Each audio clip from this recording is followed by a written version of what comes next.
So crypto investors, get ready. This is the week. This is a pretty big crypto news week that we've got lining up here. I've got a lot to tell you in this video, so stick to the end. If you haven't already done so, hit that subscribe button below, drop a like on the video. Here we go. Okay, so crypto right now continues to move down, from where it was earlier today. It was about half point down. Now we're north of 1.2% as of the recording of this video.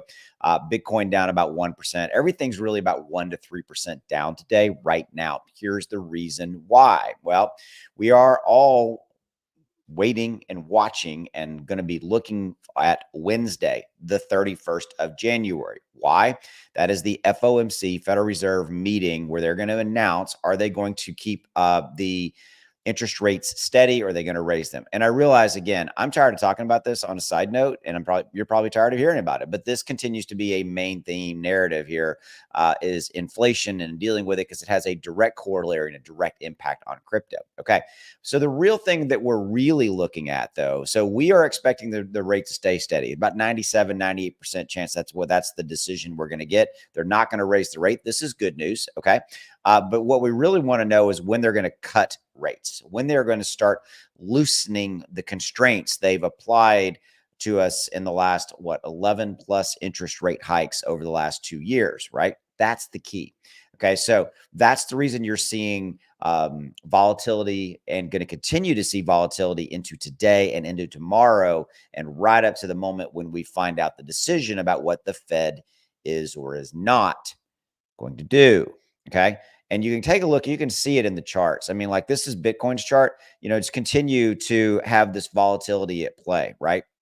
Now, Bitcoin, went down and hit about 38,000. We know that it's bounced off of that. On a side note, this is my software giving you these buy and sell alerts if you're interested. Links in the description below. It's X1 Algo. It's a trading indicator. So it gives you these buy and sell alerts. Like, to give you some perspective, here's an alert it gave a while ago. That's 340% up, 81 days. So if you would have put $1,000 in, and 81 days later, you would have made a profit of $3,407. Okay. So links in the description below if you want to check it out. 30-day, no questions asked, refund guarantee. There's a discount code down there. You can get it for dirt cheap and almost cost nothing. Literally about $1 a day is what it costs you. And there's a thank you page laid out with everything you need to do up and running. And you're running about less than 10 minutes. And you can do this for any cryptos. By the way, you can use it for stocks as well. Let me show you. There's SHIB's chart. You can see buy and sell alerts everywhere. But like, this is Netflix. So this is the Netflix chart. You can see that the software is coming into play. There you go. So you can see it's giving you buy and sell alerts on stocks as well. So if you want to use it for that, you can. Okay. So considering kind of where we're at, what we're going to see, all eyes are trained on Wednesday. This is the week, because what happens here is that if we get a no decision, or rather a no interest rate hike, that's number one. That's good. Okay. If we get an interest rate hike, that's going to come as a shock. You're going to see crypto go down, but we're not expecting that. We got about a 98% chance we're not going to get an interest rate hike. The key is what the Fed's going to say. What are they going to say about loosening the future interest rate meeting, in the meetings, right? So there's a meeting coming up in March. Are they going to actually maybe lower the interest rate in March by a quarter basis point? Maybe. And that would be good news.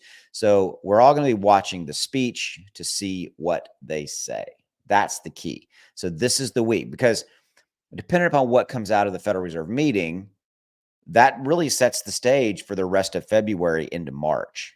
Okay. And then remember, in April, we've got the Bitcoin halving event coming up. Now, I've always wanted to kind of give you guys preparation, let you guys know we could see some volatility move down in Bitcoin. Bitcoin has historically slumped and moved down before a halving event. If you go back and look at every 4 cycles, the last 4 or 5 cycles or so, we see that, right? Okay, so just FYI, we could see some risk to the downside, and then in the coming weeks ahead. So we got some kind of mixed factors at play here. We got the Fed. What are they going to do? We got inflation still at play. We got uncertainty still at play. We got the Bitcoin halving event out in April, which is a good thing.